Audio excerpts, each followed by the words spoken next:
প্রতিষ্ঠা বার্ষিকীতে জিয়াউর রহমানের সমাধিতে ছাত্রদলের শ্রদ্ধা নিবেদন। আগে সংস্কার পরে নির্বাচন, এমন দাবির সমালোচনা করলেন ডক্টর মঈন খান। কোমলমতিদের হাতে সীমিত পর্যায়ে তুলে দেয়া হচ্ছে নতুন বই। বছরের প্রথম দিন সব বই দিতে না পারায় শিক্ষা উপদেষ্টার দুঃখ প্রকাশ। বাসায় নিয়ে আমি বাংলা বই, ইংলিশ সবকিছু কমপ্লিট করব। নতুন বই পেলে অনেক ভালো লাগে। নতুন বছরটা নতুন বই দিয়ে শুরু হয়। আমাদের বইগুলো ছাত্রছাত্রীদের হাতে এখনই সব দিতে পারা গেল না, আমার আন্তরিক দুঃখ প্রকাশ করছি। তরুণদের উদ্যোক্তা হয়ে ওঠার আহ্বান প্রধান উপদেষ্টার। উপজেলা পর্যায়ে বাণিজ্য মেলা আয়োজনে প্রয়োজনে অর্থ দেবে সরকার। আমরা যদি খুঁজি, অবাক কেন, অসংখ্য রকমের কাজ করে তরুণরা, কিন্তু কোথাও স্বীকৃতি নাই, সরকারের স্বীকৃতি নাই, অন্য ব্যবসায়ী মহলের স্বীকৃতি নাই, কিন্তু তারা অনেক জিনিস করে। গণ অভ্যুত্থানে হতাহতদের ২,২২৯টি পরিবারকে সহায়তা দিয়েছে জুলাই স্মৃতি ফাউন্ডেশন। ফান্ডে আছে ৬১ কোটি টাকা। এখন পর্যন্ত আমাদের ফাউন্ডেশনে আর্থিক সহযোগিতা এসেছে ১০৯ কোটি ২০ লক্ষ। আর্থিক সহযোগিতা প্রদান করেছি ৪৭ কোটি ৩২ লক্ষ।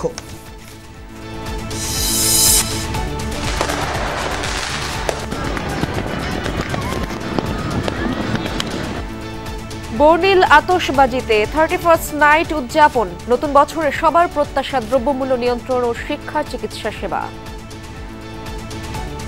প্রত্যাশা 2025 সাল যাতে আরো সুন্দর হয়, দেশটা যেন স্বাভাবিকভাবে চলে, যেই চালাক কোনো বৈষম্য থাকবে না, যেখানে সবাই সবার অধিকারগুলো বুঝে পাবে। আলোচনায় দ্বিকক্ষ বিশিষ্ট আইনসভা। রাজনীতি ও রাজনৈতিক দল জনকল্যাণমুখী না হলে কাজে আসবে না কোনো পদ্ধতি, বলছেন বিশ্লেষকরা। শিক্ষা, ঐক্য ও প্রগতির পতাকাবাহী সংগঠন জাতীয়তাবাদী ছাত্রদলের ৪৪তম প্রতিষ্ঠাবার্ষিকী আজ। এই উপলক্ষে দিনভর নানা কর্মসূচি পালন করছেন সংগঠনের নেতাকর্মীরা। সকালে বিভিন্ন ইউনিট থেকে খণ্ড খণ্ড মিছিল নিয়ে জিয়াউর রহমানের সমাধিস্থলে যান ছাত্রদলের নেতাকর্মীরা। স্লোগানে তারা নতুন বাংলাদেশ গড়ার প্রত্যয় জানান। সাথে ছিলেন বিএনপির স্থায়ী কমিটির সদস্য ডক্টর মঈন খান। দলীয় প্রতিষ্ঠাতার সমাধিতে ফুল দিয়ে শ্রদ্ধা নিবেদন শেষে তিনি সমসাময়িক রাজনীতি নিয়ে কথা বলেন। ডক্টর মঈন বলেন, সংস্কার একটি চলমান প্রক্রিয়া, তাই আগে সংস্কার পরে নির্বাচন, এমন বক্তব্য কোনো অর্থ বহন করে না। দ্রুত সবার অংশগ্রহণে সুষ্ঠু নির্বাচন আয়োজনের অন্তর্বর্তী সরকারের প্রতি আহ্বান জানান তিনি। আমরা গণতন্ত্রে বিশ্বাস করি, প্রতি 5 বছর নির্বাচন হবে। আপনারা নতুন প্রজন্মের কথা বলেছেন, এদেশে নতুন প্রজন্ম তো ভোট দেওয়ারই সুযোগ পায়নি। তারা আকুল হয়ে আছে, তারা ভোটার হয়েছে, তারা ভোট দিতে চায় এবং এটা আমাদের নৈতিক দায়িত্ব। আমাদের নতুন প্রজন্মকে সেই ভোটের সুযোগ আমাদের সৃষ্টি করে দিতে হবে। বছরের প্রথম দিন সীমিত পরিসরে শিক্ষার্থীদের দেয়া হচ্ছে নতুন পাঠ্য বই। আগের বছরগুলোর মতো ঘটা করে হচ্ছে না বই উৎসব। রাজধানী ঢাকার স্কুলগুলোয় 2-1টি নতুন বই পেয়েছেন শিক্ষার্থীরা। গণ অভ্যুত্থান পরিস্থিতিতে নতুনভাবে বই লেখা এবং মুদ্রণ প্রক্রিয়ায় বিলম্ব হওয়ায় বছরের প্রথম দিনই সব বই দেয়া সম্ভব হচ্ছে না। তবে শিক্ষার্থী অভিভাবকরা বলছেন, সংখ্যায় যাই হোক, বছরের প্রথম দিন নতুন বই পেয়ে তারা খুশি। শিক্ষকরা জানিয়েছেন, যে কটি বই এসেছে সেগুলোর লেখা ও ছাপার মান ভালো। শিগগিরই অন্যান্য বইগুলো শিক্ষার্থীদের হাতে পৌঁছে যাবে, এমনটাই তাদের প্রত্যাশা। আমি বাসায় নিয়ে আমি বাংলা বই, ইংলিশ সবকিছু কমপ্লিট করব আর গল্পগুলো পড়ব। আমার নতুন বই পড়তে খুব ভালো লাগে। আমি বাড়িতে গিয়ে নতুন বই রিডিং পড়ব। নতুন বছরটা নতুন বই দিয়ে শুরু হয়। গতকাল আমাদের রেজাল্ট দিয়েছে, রেজাল্টেও আমি ফার্স্ট হতে পেরেছে। আমার রেজাল্টের খুশি আর বইয়ের খুশি মিলে আমার ফিলিংসটা দারুণ। ঢাকার মতোই বেশিরভাগ জেলায় বই বিতরণ সম্ভব হচ্ছে না, নেই আড়ম্বর বা কোনো উৎসব। চট্টগ্রাম, কুমিল্লা, খুলনা বিভাগের বেশিরভাগ স্কুলে নতুন বই দেয়া যায়নি। কয়েকটি শ্রেণীর নির্ধারিত কিছু বই ছাপা শেষ হয়, তা প্রথম দিনে কোমলমতি শিশুদের হাতে তুলে দেয়া হয়। ময়মনসিংহ, রাজশাহী, সিলেট, বরিশাল ও রংপুরে প্রাথমিকের কিছু বই পৌঁছেছে। পর্যায়ক্রমে সব জেলায় প্রাথমিক ও মাধ্যমিকের নতুন বই বিতরণ করা হবে বলে জানিয়েছে জেলা শিক্ষা অফিসগুলো। বছরের শুরুতে আমরা বই পেয়ে খুবই উপকৃত হয়েছি এবং একই সাথে আনন্দিত হয়েছি। আমরা সকলেই খুব আনন্দিত নতুন বছরের পাঠ্যপুস্তক পেয়ে। আমাদের যে পরিমাণ বইয়ের চাহিদা রয়েছে আমরা তার তুলনায় একটু কমই পেয়েছি। আমরা আশা করছি আগামী 20 তারিখের মধ্যেই আমরা আমাদের সমস্ত বই আমরা শিক্ষার্থীদের হাতে তুলে দিতে পারবো। বছরের প্রথম দিন সব বই দিতে না পারায় দুঃখ প্রকাশ করেছেন শিক্ষা উপদেষ্টা ডক্টর ওয়াহিদ উদ্দিন মাহমুদ।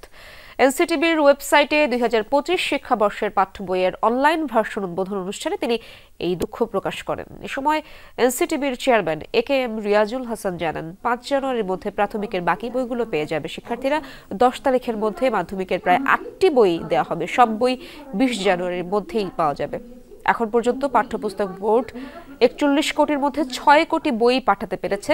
বই ছাপাতে দেরির কারণ হিসেবে রিয়াজুল হাসান জানান, গত 2.5 মাসের মধ্যে 441টি বই পরিমার্জন করতে হয়েছে। অভিযোগ করেন, বই উৎসবের নামে বিগত সরকার অপচয় করেছে।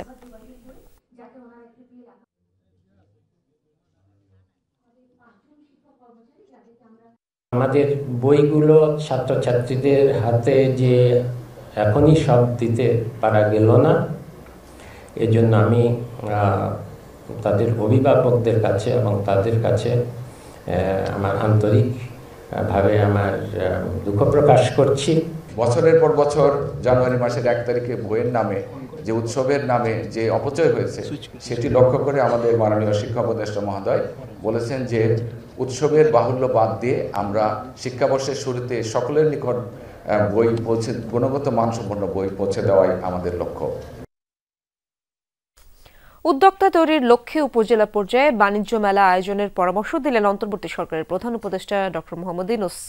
সকালে পূর্বাচলের বাংলাদেশ চায়না ফ্রেন্ডশিপ এক্সিবিশন সেন্টারে ছিল 29তম ঢাকা আন্তর্জাতিক বাণিজ্য মেলার উদ্বোধনী অনুষ্ঠান। সেখানে তিনি জানান, উপজেলা পর্যায়ে বাণিজ্য মেলা আয়োজনে প্রয়োজনে অর্থ দেবে সরকার। বলেন, নিজ উদ্যোগ আর সৃজনশীলতাকে তুলে ধরার সুযোগ দেয় বাণিজ্য মেলা, সেই সুযোগ কাজে লাগাতে হবে। এবারের মেলায় 8টি দেশের ব্যবসায়ীরা অংশ নিচ্ছেন। প্রথমবার টিকিটিং এর ব্যবস্থা করা হয়েছে। মেলায় ছাত্র জনতার আত্মত্যাগের সম্মানার্থে তৈরি করা হয়েছে জুলাই চত্বর এবং 36 চত্বর। বিভিন্ন ক্যাটাগরির 361টি প্যাভিলিয়ন বরাদ্দ দেওয়া হয়েছে। কৃষিতে, শিল্পে, হস্তশিল্পে, কুটির শিল্পে যত রকমের জিনিস আছে, আইসিটি, আজকে টেলিফোন দিয়ে কত রকমের ব্যবসা হচ্ছে। আন্তর্জাতিক, আমি তো দেশের কথা বললাম, আন্তর্জাতিক ব্যবসা ঘরে বসে কোন দুনিয়াতে কি সফটওয়্যার বিক্রি করে দিচ্ছে সে। কাজে উপজেলায় উপজেলায় প্রতিযোগিতা হবে, প্রত্যেক উপজেলা থেকে 3 জন 4 জন যা আপনারা বিচার করেন আসবে, তাদের জায়গা পাবে, তাদের সমস্ত খরচ সরকার বহন করবে। ছাত্র জনতার আন্দোলনে হতাহত 2229টি পরিবারকে সহায়তা করেছে জুলাই শহীদ স্মৃতি ফাউন্ডেশন। এর মধ্যে 628টি শহীদ পরিবার ও 1601টি আহত পরিবার। দুপুরে রাজধানীর শাহবাগে বার্ষিক রিপোর্টে এই তথ্য জানানো হয়। জুলাই শহীদ স্মৃতি ফাউন্ডেশনের সাধারণ সম্পাদক সার্জিস আলম জানান, এ পর্যন্ত অনুদান জমা হয় 109 কোটি 20 লাখ 5 টাকা। বিতরণ করা হয়েছে 47 কোটি 32 লাখ টাকা। ফান্ডে আছে 61 কোটি টাকা। সার্জিস আলম আরও জানান, তালিকা কেউ যেন প্রশ্নবিদ্ধ করতে না পারে সেদিকে সজাগ দৃষ্টি রাখা হচ্ছে।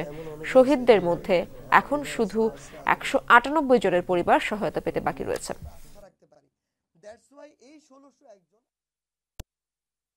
সর্বমোট 2229 জন পরিবারকে সাহায্য করতে পেরেছি। তার মধ্যে 628 জন শহীদ পরিবার এবং 1601 জন আহত পরিবারদেরকে আমরা আমাদের পক্ষ থেকে সাহায্য করতে পেরেছি। এখন পর্যন্ত আমাদের ফাউন্ডেশনে আর্থিক সহযোগিতা এসেছে 109 কোটি 20 লক্ষ। শহীদ পরিবার এবং আহত রয়েছেন তাদেরকে আমাদের জায়গা থেকে 47 কোটি 32 লক্ষ। আমাদের ফান্ডে এখন পর্যন্ত রয়েছে প্রায় 161 কোটি টাকার মতো। 2025 নানা নাটকীয়তা চড়াই উতরাই পেরিয়ে এলো নতুন বছর। অনাকাঙ্ক্ষিত পরিস্থিতি এড়াতে ছিল আইন শৃঙ্খলা বাহিনীর কঠোর বিধিনিষেধ। সেসব উপেক্ষা করেই বর্ষবরণে মেতে ওঠেন নগরবাসী। আতশবাজি পোড়ানোর পাশাপাশি ছিল ফানুস উড়ানোর উৎসব। রাজধানীর বিভিন্ন এলাকা ঘুরে নতুন সালকে স্বাগত জানানোর বিস্তারিত তুলে ধরেছেন রেদওয়ান আহমেদ, ছবি তুলেছেন বিবেক মল্লিক। জমকালো আতশবাজি আর বর্ণিল আলোকছটায় রঙিন ঢাকার আকাশ। ঘড়ির কাঁটায় রাত 12টা ছুতেই চোখ ধাঁধানো আয়োজনে বরণ করা হলো নতুন বছর 2025। মধ্যরাতে আলো ছড়িয়েছে পুরান ঢাকার আকাশেও। কঠোর বিধিনিষেধ উপেক্ষা করেও নতুন বছর উদযাপনে মেতে ওঠে নগরবাসী। বিভিন্ন এলাকায় বাসার ছাদ থেকে ছোড়া হয় আতশবাজি, উড়ানো হয় ফানুস। প্রথম প্রহর বরণের এই উৎসবে সামিল হওয়া নগরবাসীর কণ্ঠে পুরনো গ্লানি পেছনে ফেলে সামনে এগিয়ে যাওয়ার প্রত্যয়। যে সমস্যাগুলো আছে এগুলো ভালোভাবে সমাধান করে দেশের উন্নতি কিভাবে হয় সেটা করতে পারে। প্রত্যাশা 2025 সাল যাতে আরো সুন্দর হয়। 2024 তো অনেক গেল চইলা, অনেক জর্জামাল নিয়ে। আর দেশটা যেন স্বাভাবিকভাবে চলে, যেই চালাক যাতে দেশটা কখনো এসব ঝামেলা বা কোনো মারামারি, কেউ খুনাখুনি না হয়। টিএসসিতেও পরিবার বন্ধুদের নিয়ে জড়ো হন অনেকেই। তবে আতশবাজি বা আলোকসজ্জা পরিহার করে নতুন বাংলাদেশ উপহার দেওয়ার কথা জানান তরুণ প্রজন্ম। জুলাই বিপ্লবটা আসলে যেই কারণে আমরা করেছি, তো তারই প্রতিফলনটা দেখতে চাই। আসলে কোনো বৈষম্য থাকবে না, যেখানে সবাই সবার অধিকারগুলো বুঝে পাবে। 2025-এ অনেক ভালোভাবে পড়াশোনা করতে চাই এবং দেশের অনেক উন্নতিও করতে চাই। সকল সংবাদ মাধ্যম এবং ইলেকট্রনিক মিডিয়া গণমানুষের কথাগুলো তুলে ধরুক। অর্থনৈতিক সমৃদ্ধি, বৈষম্যহীন সমাজ বিনির্মাণে নিজ নিজ জায়গা থেকে সচেষ্ট ভূমিকা রাখতে চান এই তরুণরা। অনেকেই বলছেন সরকার আর জনগণের মধ্যে মেলবন্ধন হলেই সম্ভব উন্নয়ন। জনগণের মতের সঙ্গে সরকারের মতের একটা মিল, যার ফলে এটা চমৎকার একটা সমন্বয় হয়েছে। তো এইভাবে যদি প্রত্যেকটা উন্নয়নে সহযোগী হিসেবে জনতাকে সম্পৃক্ত করা যায়, তাহলে নতুন বছর নিশ্চয়ই আমরা খুব ভালো করতে পারবো। একই সমাজে সুন্দরভাবে বসবাস করতে পারবো, একটি সুখী এবং সমৃদ্ধশীল, অর্থনৈতিকভাবে একটা সমৃদ্ধশীল বাংলাদেশকে দেখতে চাই। এদিকে ইংরেজি নববর্ষকে কেন্দ্র করে রাজধানীর বিভিন্ন স্থানে নিরাপত্তা জোরদার করেছে আইন শৃঙ্খলা বাহিনী। রেদওয়ান আহমেদ, যমুনা নিউজ, ঢাকা। পরিবর্তিত বাংলাদেশে এত সংস্কারের ভিড়ে সবচেয়ে জরুরি কোনটা? সংকট সংগ্রামের এই পথ চলায় মনের সংস্কারই সবার আগে দরকার। নতুন বছরের প্রত্যাশাটা এমন তো হতেই পারে। শিক্ষা ব্যবস্থাপনা, চিকিৎসা সেবার দুরবস্থা আর দ্রব্যমূল্য নিয়ে যে শঙ্কা, সেটি কাটিয়ে ওঠাও বেশ জরুরি। দেশের নানা শ্রেণী পেশার মানুষের মতামত তুলে ধরছেন সহকর্মী আহমেদ রেজা, ছবি তুলেছেন তানভীর মোর্শেদ।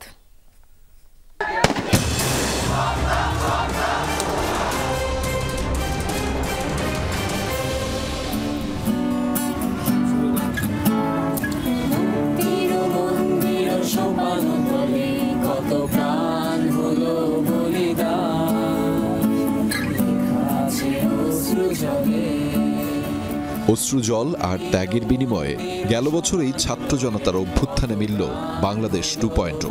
বছর শেষে যুক্তরাজ্য ভিত্তিক ম্যাগাজিন দ্য ইকোনমিস্ট বাংলাদেশকে দিয়েছে কান্ট্রি অব দ্য ইয়ার তকমা। এত অর্জনে নতুন বছরের গর্জনটা কেমন হবে বাংলাদেশের?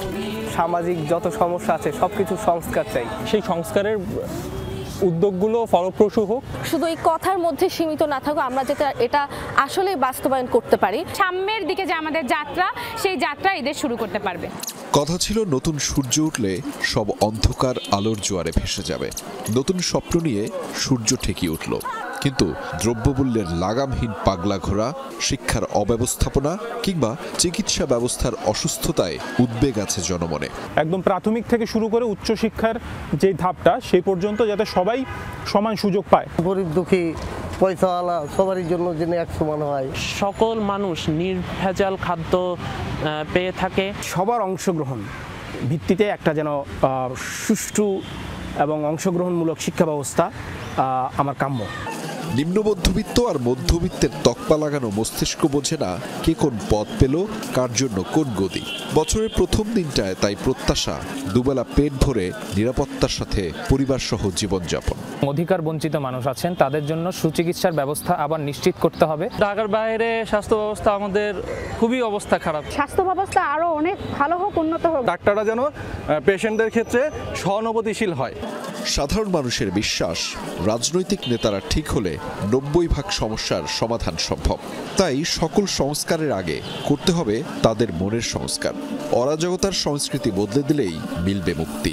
আমাদের মতো একটা দেশ গড়তে পারবো যেখানে আমাদের বাক স্বাধীনতা থাকবে। সচিব বলেন, সরকার বলেন, তাদের কাছে আমরা জবাব চাই এবং সেই জবাব চেয়ে তারা জবাব দিতে বাধ্য, সেই জায়গাটা যাতে নতুনভাবে গড়ে ওঠে। সবাই যেন সমানভাবে তাদের মানবাধিকার, 5টি মৌলিক মানবাধিকার তারা চর্চার সুযোগ পায়। নতুন বছর আমি পড়াশোনা করতে চাই, সাইকেল চাই, কি চাই, বই চাই, দাঁত উঠতে চাই, আর জামা চাই, নতুন জামা চাই। ব্যক্তি হিসেবে যদি আমাদের মনস্তত্ত্ব পরিবর্তন হয়, আমাদের জাতিগত পরিবর্তন হয়, তাহলে আমাদের দেশ পরিবর্তন হবে। মানুষ বিশ্বাস করে আত্মা পরিশুদ্ধ হলেই কুয়াশা কেটে গিয়ে ঝকঝকে রৌদ্রস্নাত দিন শুরু হবে বাংলাদেশ নামক রাষ্ট্রটির। তাই নতুন বছরের শপথ হোক মনের সংস্কারের।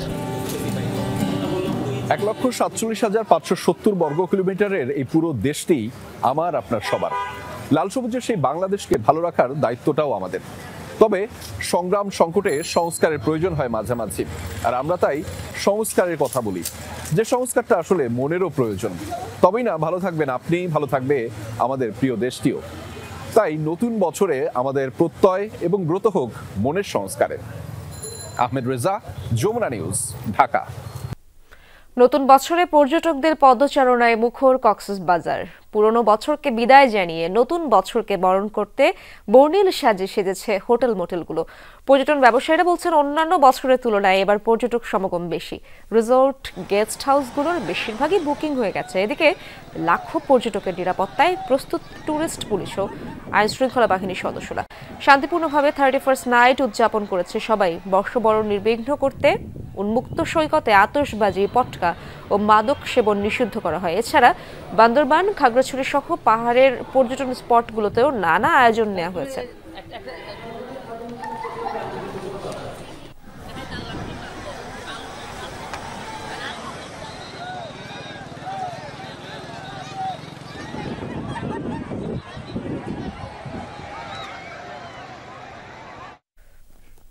নানা ঘটনার সাক্ষী 2024 সাল। বলা যায় অর্থনীতি ওলট পালটের বছর। সূচকের অবনমন, উচ্চ মূল্যস্ফীতি প্রবৃদ্ধিতে ছন্দপতন, ব্যাংক খাতে লুটপাট সহ নানা ক্ষেত্র হয়েছে ব্যত্যয়। পরিবর্তিত পরিস্থিতিতে বেরিয়ে এসেছে আর্থিক খাতের গা শিউরে ওঠা অনিয়মের তথ্য উপাত্ত। চাপকে সঙ্গী করেই শুরু হলো নতুন বছর। প্রশ্ন হচ্ছে 2025 সালেও কি স্বস্তি মিলবে? চ্যালেঞ্জ অনেক, তবে সংস্কার পদক্ষেপ বাস্তবায়ন করে নতুন করে পথ চলার এটাই উপযুক্ত সময়। বিমল রহমানের রিপোর্টে বিস্তারিত। শেষ হলো ঘটনাবহুল একটি বছর 2024। আর্থিক কিংবা রাজনৈতিক সব ক্ষেত্রে ছিল আতঙ্ক ও অনিশ্চয়তা। গেল বছর জুড়েই মানুষের জীবনযাত্রাকে কঠিন করেছে পণ্যমূল্য। উচ্চ মূল্যস্ফীতি এখন এক আতঙ্কের নাম। বাগে আনতে নানামুখী উদ্যোগ নেওয়া হয়েছে, কিন্তু স্বস্তি ফেরেনি। নতুন বছরে কি হবে তা নিয়ে আছে সংশয়। হাসিনা সরকারের সময়কালে এটা তো ওরা ইনফ্লেশন একটা সমস্যা এটাই দেখতো না, সুতরাং ওই পর্ব ইনারা তো অ্যাটলিস্ট করছেন। অন্তর্বর্তী সরকার তো ইনফ্লেশনের বাস্তবতা স্বীকার করছেন, যেখানে আছে ইত্যাদি। কিন্তু এই শিকারটা এখানে থেমে থাকলে তো হবে না। নীতি কোথায় কোথায় হাত দেওয়া যায়, একটা তো হচ্ছে প্রোডাকশন বাড়ানো, এটা অন্যতম। কিন্তু এখানে আমি দেখছি যে আমলাতান্ত্রিক স্লোনেস। নানা অনিশ্চয়তায় থমকে গেছে বিনিয়োগ, কমেছে মোট দেশজ উৎপাদন বা প্রবৃদ্ধি। সরকারের সঙ্গে জিডিপির হার কমিয়ে প্রক্ষেপণ করেছে ঋণদাতা একাধিক সংস্থা। প্রশ্ন হচ্ছে নতুন বছরে কি কাটবে বিনিয়োগ খরা? অর্থনীতির চাকাকে আরো জোরালোভাবে ঘুরাতে হবে, কর্মসংস্থান তৈরি করতে হবে, বিনিয়োগকে উৎসাহিত করতে হবে। মানে দেশের মধ্যে, জাতির মধ্যে বিভিন্ন পর্যায়ে উদ্যোগী মনোভাব টকবক করছে, কিন্তু টকবক করা হচ্ছে প্রথম শর্ত। সামষ্টিক অর্থনীতি নাজুক অবস্থায় আছে, সেখান থেকে ফেরাবার চেষ্টা হচ্ছে, সেগুলো তো একটা আছে বটেই। কিন্তু এই অবস্থার মধ্যেই আমাদেরকে কিন্তু আরো উপরের দিকে ওঠার কাজটা করতে হবে। বছর জুড়েই ব্যাংক খাতে ছিল দুর্দশা, রেকর্ড করেছে খেলাপি ঋণ। পরিবর্তিত অবস্থায় ভেঙে দেওয়া হয়েছে একাধিক ব্যাংকের পর্ষদ। বিতর্ক থাকলেও দুর্বল ব্যাংকগুলো বাঁচাতে টাকা ছাপিয়েছে কেন্দ্রীয় ব্যাংক। নতুন বছরে কি ঘুরে দাঁড়াবে ব্যাংক খাত? যে কাজগুলো উদ্যোগ নেওয়া হচ্ছে, আইনগুলি যদি হয়ে যায় আর অ্যাসেট কোয়ালিটি যদি ঠিকমতো শেষ করা হয় এবং সেখান থেকে বিশ্বাসযোগ্য ফাইন্ডিংস আসে, যার ভিত্তিতে আপনি দুর্বল প্রতিষ্ঠানটিকে কোনো না কোনো একটা নিষ্পত্তির দিকে নিয়ে যেতে পারবেন, তাহলে ব্যাংকিংয়ে স্বাস্থ্যটা ভালোর দিকে যাবে। শেখ হাসিনা সরকারের এক দশকে আর্থিক খাতে হয়েছে নজিরবিহীন লুটপাট, অর্থনৈতিক শক্ত ভিত্তি ক্রমান্বয়ে হয়েছে দুর্বল। অন্তর্বর্তী সরকারের উদ্যোগে তৈরি করা অর্থনৈতিক শ্বেতপত্রে উঠে এসেছে নানা অসঙ্গতি। সংকট কাটাতে নতুন বছরে দরকার সংস্কার পদক্ষেপ বাস্তবায়ন। এখন 2,60,000 কোটি টাকার যে বাজেট ঘাটতি, আগামীতে তো যা শুনতে পাচ্ছি যে ওরকমই বা তার চেয়ে কিছুটা বেশি হতে পারে, 3 লক্ষ কোটি টাকা হতে পারে। তাহলে আবার বাজার থেকে টাকা তুলতে হবে ঘাটতি অর্থায়নের জন্য। সেই ক্ষেত্রে তো আপনার ব্যক্তি খাতে ঋণ প্রবাহের উপর একটা চাপ পড়বে, কাজে এখানে বিভিন্ন ধরনের ট্রেড অফস আছে। ওইটা কিভাবে ম্যানেজড হয় সেটা একটা বড় চ্যালেঞ্জ। ধারাবাহিক কৃষি উৎপাদন নিশ্চিত করেছে খাদ্য নিরাপত্তা। 2024 সালে অর্থনীতির জন্য স্বস্তি এনেছে রেমিটেন্স এবং রপ্তানি আয়। রিমন রহমান, যমুনা নিউজ, ঢাকা। জোরে সোরে কথা হচ্ছে দ্বিকক্ষ বিশিষ্ট আইনসভা নিয়ে। বলা হচ্ছে ক্ষমতার এককেন্দ্রীকরণ এবং সংসদ ব্যবহার করে জনস্বার্থ বিরোধী আইন প্রণয়নে দেয়ালের মতো কাজ করবে এই পদ্ধতি। দ্বিকক্ষ বিশিষ্ট আইনসভার সুপারিশ অনেকটা নিশ্চিত হলেও মডেল নিয়ে খোলাসা করেননি সংবিধান সংস্কার কমিশনের প্রধান। বলছেন যুক্তরাষ্ট্র, যুক্তরাজ্য বা ভারতের মডেলের বাইরে নতুন কিছু সামনে আসতে পারে। বিশ্লেষকরা বলছেন রাজনীতি ও রাজনৈতিক দল জনকল্যাণমূলক না হলে কোনো পদ্ধতি কাজে আসে না। দ্বিকক্ষ বিশিষ্ট আইনসভার সাথে পরিচিত নয় এদেশের মানুষ। 5 আগস্ট গণঅভ্যুত্থানের পর বাড়তে থাকে এই আলোচনা। 2022-এর হিসেব অনুযায়ী বিশ্বের জাতীয় আইনসভার প্রায় 40% দ্বিকক্ষ বিশিষ্ট। মূলত অতিমাত্রায় ক্ষমতার কেন্দ্রীকরণ ও অপব্যবহার ঠেকানোই এর উদ্দেশ্য। বিষয়গুলো বিবেচনায় নিয়ে কাজ করছে সংস্কার কমিশন। বাংলাদেশের প্রেক্ষাপটে দ্বিকক্ষ বিশিষ্ট আইনসভাকে যৌক্তিক বলছেন বিশ্লেষকরা। তাদের মতে নজরদারি ও নিয়ন্ত্রণে নিম্নকক্ষের চেকস অ্যান্ড ব্যালেন্স হিসেবে কাজ করে উচ্চকক্ষ। অন্যায় করে কিংবা জনস্বার্থ পরিপন্থী কোনো কাজ না করে তারা যাতে আইন প্রণয়ন করতে না পারে সেটা নিশ্চিত করা, এবং সব কিছু নির্ভর করবে আমরা যদি সুষ্ঠু নিরপেক্ষ নির্বাচন নিশ্চিত করতে পারি, যদি আমাদের নির্বাচনী ব্যবস্থাটা আমাদের পরিচালিত হয় এবং এর মাধ্যমে যদি সৎযোগ্য জনকল্যাণে নিবেদিত ব্যক্তিরা নির্বাচিত হয়ে আসার সুযোগ পায়। দ্বিকক্ষ আইনসভার 3 মডেল জনপ্রিয়। যুক্তরাষ্ট্রে প্রত্যেক অঙ্গরাজ্য থেকে 2 জন করে সদস্য নিয়ে গঠন করা হয় উচ্চকক্ষ। যুক্তরাজ্যের বেলায় উচ্চকক্ষ গঠন হয় বিশিষ্ট ব্যক্তিদের নিয়ে। আর প্রতিবেশী ভারতের উচ্চকক্ষের সদস্যরা রাজ্য ও কেন্দ্রশাসিত অঞ্চলগুলির বিধানসভা বিধান পরিষদ কর্তৃক নির্বাচিত। প্রশ্ন হচ্ছে কোন মডেল বেশি উপযোগী হতে পারে বাংলাদেশের জন্য। বাংলাদেশে যদি দ্বিকক্ষ বিশিষ্ট সংসদ চালু হয় তাহলে যেটা হবে সেটা হচ্ছে যে বাংলাদেশের রাজনৈতিক বাস্তবতাটা প্রতিফলন ঘটাতে হবে এবং বাংলাদেশের মানুষের আকাঙ্ক্ষার জায়গাটাও যাতে তাতে প্রতিফলিত হয়। কক্ষের ক্ষেত্রে আনুপাতিক প্রতিনিধিত্ব তৈরি করা যায় কিনা, যেটা আপনি যে 3টা মডেল বললেন কোথায় কিন্তু সেটা নেই, ফলে এটাও একটা বিবেচনার বিষয়। ফলে ওই অর্থে আমাদের সামনে 4টা মডেল আছে, আমরা সবগুলি বিবেচনা করে দেখছি। তার কিছু ইতিবাচক দিক আছে, কিছু নেতিবাচক দিক আছে। সাংবাদিকরা হতে পারে, তারপরে নারীরা হতে পারে, তারপরে আমাদের ধর্মীয় জাতিগত এই যে যারা সংখ্যালঘু নাগরিক সমাজের প্রতিনিধি, সমাজের শিল্পী, সাহিত্যিক, বিভিন্ন পেশার লোকরা হতে পারে। বদিউল আলম মজুমদার মনে করেন রাজনৈতিক দলগুলোর সদিচ্ছা না থাকলে পদ্ধতি বদল করেও লাভ হবে না। ব্যক্তির কল্যাণ, গোষ্ঠীর কল্যাণ, এই জন্য যদি রাজনীতি পরিচালিত হয় তাহলে কোনো কিছুই হবে না। এবং আমাদের যে মনোনয়ন বাণিজ্য, এত রাজনীতিটা একটা বাণিজ্য হয়ে গিয়েছে, ব্যবসা। তো এর পরিবর্তে যদি জনগণের কল্যাণে আমি রাজনীতি করছি, এটা যদি প্রতিষ্ঠিত না হয় তাহলে সবই পণ্ডশ্রম হবে। পদ্ধতি যেটাই হোক, নির্বাচনী ব্যবস্থা ও গণতন্ত্র ফিরিয়ে আনাই হবে প্রধান কাজ, জানান জাতীয় ঐক্যমত্য কমিশনের এই সদস্য। এটা ঠিক যে আগামী নির্বাচন এই সরকারের অধীনে হবে। লাভলি বিথি, যমুনা নিউজ, ঢাকা। 43তম বিসিএস এর গেজেটে 222 জন চূড়ান্তভাবে বাদ পড়ার প্রতিবাদে সচিবালয়ের সামনে অবস্থান কর্মসূচি পালন করছেন। সকালে সচিবালয়ের সামনে তারা অবস্থান নেন। ভুক্তভোগীরা জানান দ্বিতীয় দফা ভেরিফিকেশনের উত্তীর্ণ হলেও তৃতীয় দফায় তাদের বাদ দেওয়া হয়েছে। বিসিএস নিশ্চিত হওয়ায় যারা বিভিন্ন চাকরি ছেড়ে দিয়েছেন তাদের দুর্ভোগ সব থেকে বেশি। বাদ পড়াদের কারোর সাথেই রাজনৈতিক সংযুক্তি ছিল না দাবি করেন ভুক্তভোগীরা। পরে কয়েকজন চাকরি প্রার্থী সচিবালয়ের ভেতরে গিয়ে দাবি সম্বলিত লিখিত আবেদন জমা দিয়ে আসেন। নতুন বছর উদযাপনের সাথে আমাদের জয়েনিং করার কথা, সেখানে আমরা আজকে এখানে রাস্তায় দাঁড়িয়ে বিধ্বস্ত অবস্থায়। আবার নতুন করে একটা গেজেট প্রকাশিত হলো, সেখানে আমাদের গেজেটের নাম না পেয়ে আমরা খুবই হতাশ এবং আমাদের মানসিক অবস্থা খুবই বিধ্বস্ত। তখন আমি কোন স্ট্যান্ডার্ডে গেজেটেড ছিলাম, এখন আমি গেজেটেড নই। এটা আমি কোন স্ট্যান্ডার্ডে গেজেটেড নই, আমাকে বাদ দেওয়ার। এখন এখানে আমার মানদণ্ডটা কি, আমি এটার স্পষ্ট ব্যাখ্যা চাই। ৩৯তম প্রতিষ্ঠাবার্ষিকীতে হুসেইন মোহাম্মদ এরশাদের প্রতিকৃতিতে শ্রদ্ধা জানিয়েছে জাতীয় পার্টি। সকালে রাজধানীর কাকরাইলে কেন্দ্রীয় কার্যালয়ে এই শ্রদ্ধা জানানো হয়। এ সময় দলীয় ও জাতীয় পতাকা উত্তোলন করা হয়। পরে হুসেইন মোহাম্মদ এরশাদের প্রতিকৃতিতে ফুল দিয়ে শ্রদ্ধা জানান দলের মহাসচিব মোহাম্মদ মুজিবুল হক চুন্নু। এ সময় প্রেসিডিয়াম সদস্য নাজমা আক্তার এবং চেয়ারম্যানের উপদেষ্টা আজহারুল ইসলাম শামীম সহ দলীয় নেতাকর্মীরা উপস্থিত ছিলেন। হুসেইন মোহাম্মদ এরশাদের প্রতিকৃতিতে শ্রদ্ধা জানান জাতীয় পার্টির অঙ্গ সংগঠনের নেতাকর্মীরাও। এ সময় দলের মহাসচিব বলেন, অন্তর্বর্তী সরকারের প্রতি দলমত নির্বিশেষে সকলের সমর্থন আছে, তাই এই সরকার সকল দলকে সমানভাবে রাজনৈতিক কর্মকাণ্ড পরিচালনার সুযোগ করে দেবে বলে আশা প্রকাশ করেন তিনি।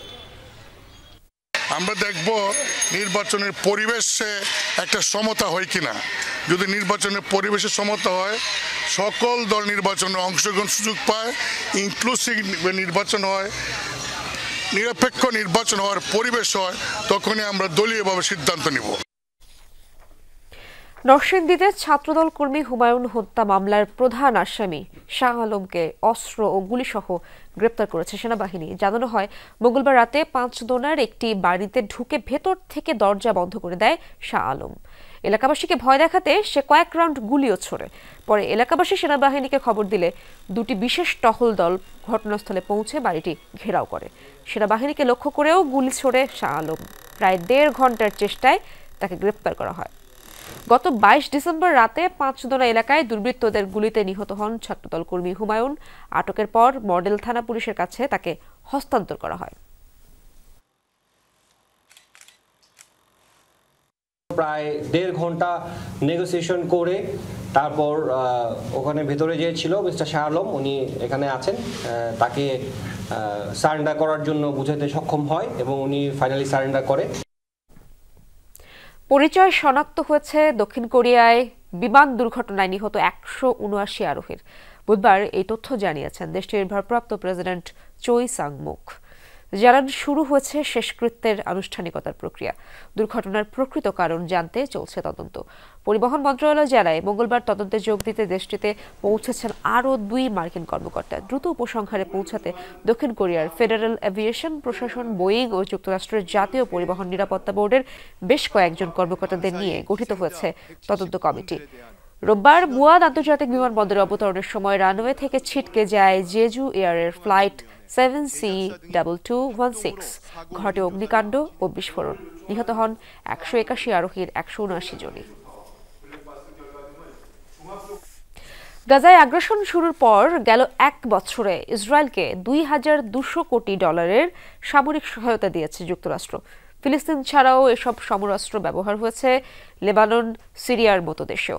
গেল বছরের মাঝামাঝি সময় পর্যন্ত যুক্তরাষ্ট্র থেকে প্রায় ৫০,০০০ টন অস্ত্র, গোলাবারুদ, বিস্ফোরক পাঠানো হয়েছে।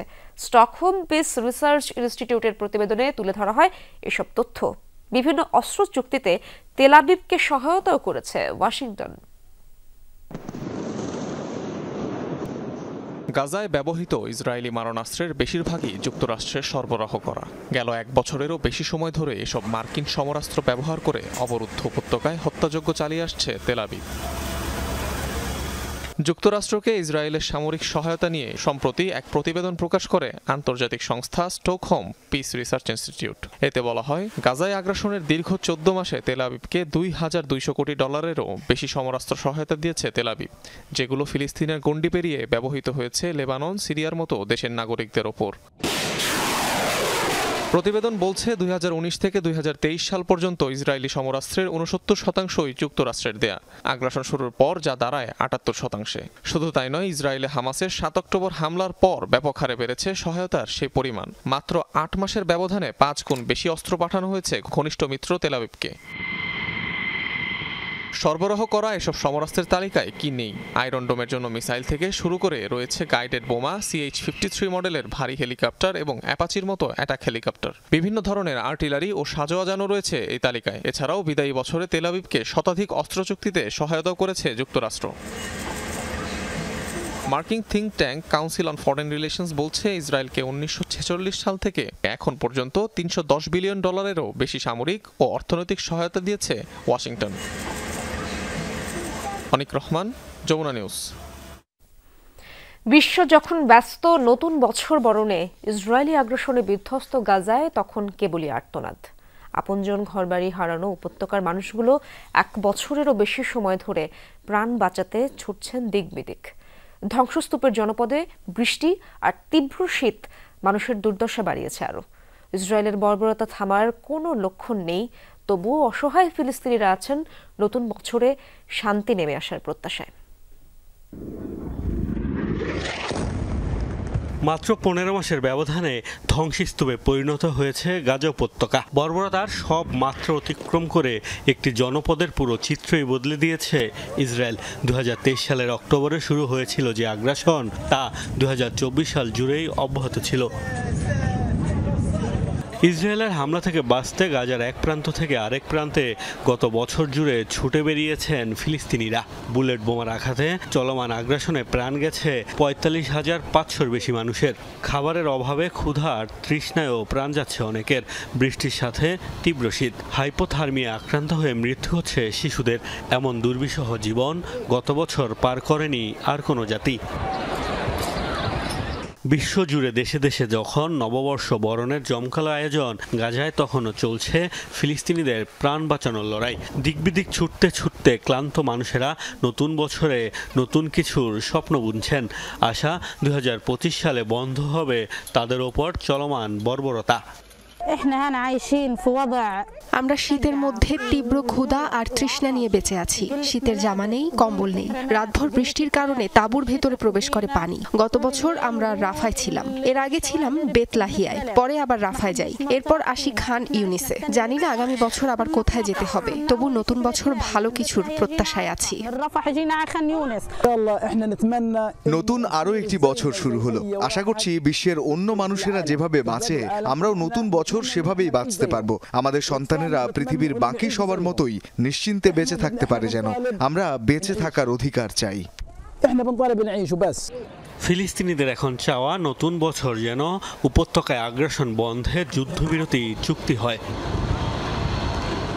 মোস্তফা মাহমুদ, যমুনা নিউজ। মাঠের লড়াইয়ে দারুণ শুরু হলো বিপিএল-এর। মিরপুরের প্রথম 2 দিন হাই স্কোরিং ম্যাচ দেখেছে ভক্তরা। ব্যাট হাতে দলীয় ব্যক্তিগত একাধিক রেকর্ড হয়েছে ইতিমধ্যেই। তবে জানুয়ারির শৈত্যপ্রবাহ শুরু হলে বদলে যেতে পারে প্রেক্ষাপট। ভবিষ্যতে বিপিএল-এর স্লট পরিবর্তন করার পরামর্শ দিচ্ছেন সংশ্লিষ্টরা। বিপিএল মানেই ম্যাড়মেড়ে লো স্কোরিং ম্যাচ, বিশেষ করে মিরপুরে খেলা হলে হাই স্কোরিং ম্যাচ হবে কদাচিৎ। এই ধারণাটাই যেন বদ্ধমূল হয়ে যাচ্ছিল সবার মনে, কিন্তু এবারের বিপিএল যেন বদলে দিচ্ছে সেই ধারণা। বিশেষ করে প্রথম 2 দিন মিরপুরের হোম অফ ক্রিকেটে গামিনী ডিসিলভাই বানিয়েছেন টি-20-র আদর্শ পিচ। বিপিএলের প্রথম ম্যাচেই বরিশালের বিপক্ষে 3 উইকেটে 197 রান করে রাজশাহীর সেই স্কোর তাড়া করে জয় ছিনিয়ে নেয় চ্যাম্পিয়ন বরিশাল। এই ম্যাচেই রেকর্ড 29টি ছক্কা হয়েছে। দ্বিতীয় ম্যাচে রংপুর রাইডার্স করে 191 রান, তবে ঢাকা থামে 151 রানে। সব মিলে প্রথম দিন 2 ম্যাচ মিলে হয়েছে মোট 739 রান, যা বিপিএলের ইতিহাসে রেকর্ড। এর আগে 2012 সালে বিপিএলের প্রথম আসরে প্রথম দিন হয়েছিল 691 রান, যা ছিল এতদিন বিপিএলের উদ্বোধনী দিনের সর্বোচ্চ স্কোর। দ্বিতীয় দিনও ছুটেছে রান ফোয়ারা। মাহিদুল অঙ্কন, উইলিয়াম বসিৎসর ঝড়ো 50-তে খুলনা করে 203 রান। চিটাগং কিংসের হয়ে ব্যাটিং তাণ্ডব চালান শামীম পাটোয়ারি। তবে চতুর্থ ম্যাচে নাহিদ রানার পেস তাণ্ডবে খুব বেশি সুবিধা করতে পারেনি সিলেট স্ট্রাইকার্স।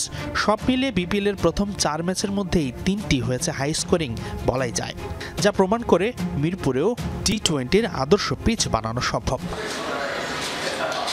তবে প্রথম 2 দিনের এই হাই স্কোরিং ম্যাচ দেখেই মিরপুরের অধিকাংশ ম্যাচের ভাগ্যটা এমন হবে তা বলার সময় অবশ্য এখনো আসেনি। তার কারণ জানুয়ারির শৈত্যপ্রবাহ শুরু হলে বদলে যেতে পারে সব হিসেব নিকেশ। উইকেট পর্যাপ্ত রোদ না পেলে আবারও লো স্কোরিং ম্যাচ হওয়ার ঝুঁকি বাড়বে। কুয়াশার মাত্রা বাড়লে একই ভাগ্য নেমে আসতে পারে সিলেট ও চট্টগ্রামেরও। তবে এই সমস্যার স্থায়ী সমাধান পেতে বিপিএল এর স্লট পরিবর্তন করার বিকল্প নেই। আমার কাছে মনে হয় যে এমন একটা ওয়েদারে করা উচিত বিপিএল, যেন দর্শকও এনজয় করবে, সুন্দর একটা ওয়েদার, প্লাস ডিউ ফ্যাক্টরটাও যেন কম থাকে, যেন টিমগুলো যেন টসের মধ্যে ডিসিশন না হয়। তো এই জিনিসগুলো আমার কাছে মনে হয় যে কিছু কিছু ফাইন টিউন করলে আমার মনে হয় যে খুব ভালো হবে। হাসানুর রহমান, যমুনা স্পোর্টস, ঢাকা। প্রথম ম্যাচে উইকেট পাননি, দ্বিতীয় ম্যাচে 4 উইকেট নিয়ে সেই অতৃপ্তি ঘোচালেন নাহিদ রানা। রানার এমন পারফরমেন্সে খুশি রংপুর রাইডার্সের অধিনায়ক নুরুল হাসান সোহান। সোহান মনে করেন নিজের শতভাগ দিচ্ছেন রানা। গতির ঝড় তোলা রানার ভাবনা, গতিতে শোয়েব আক্তারকে ছাড়াতে চান না, ভূমিকা রাখতে চান দলের জয়ে। ফাস্ট অ্যান্ড ফিউরিয়াস এক কথায় বর্ণনা করতে চাইলে নাহিদ রানা ঠিক এমনই। 22 গজের রাস্তায় লাম্বরগিনির মতো ছোটেন, প্রতিপক্ষের মনে ভয় ধরান। জাতীয় দলে যেমন বিপিএলেও তাই। প্রথম ম্যাচে উইকেট পাননি, সেকেন্ড ম্যাচে 4 উইকেট নিয়ে ম্যাচ সেরা। বছরের শেষ দিনে পুরো বছরের হালখাতা যদি করতেই হয়, নির্দ্বিধায় এই বছরে বাংলাদেশ দলের সেরা প্রাপ্তি এই স্পিড স্টার। ঘন্টায় 150 কিলোমিটার গতিতে বল করতে পারেন রানা। এই মুহূর্তে দুনিয়ার ফাস্টেস্ট বোলারদের একজনও রানা। 1 বছর আগেও যদি কেউ বলতো বাংলাদেশের কেউ হবেন দুনিয়ার সবচেয়ে বেশি গতিতে বল করা পেসার, নিশ্চয়ই হাসির রোল পড়তো। সেই অসম্ভবকে সম্ভব করেছেন ডানহাতি এই ফাস্ট বোলার। এবার কি লক্ষ্য শোয়েব আখতারকে ছাড়িয়ে যাওয়া?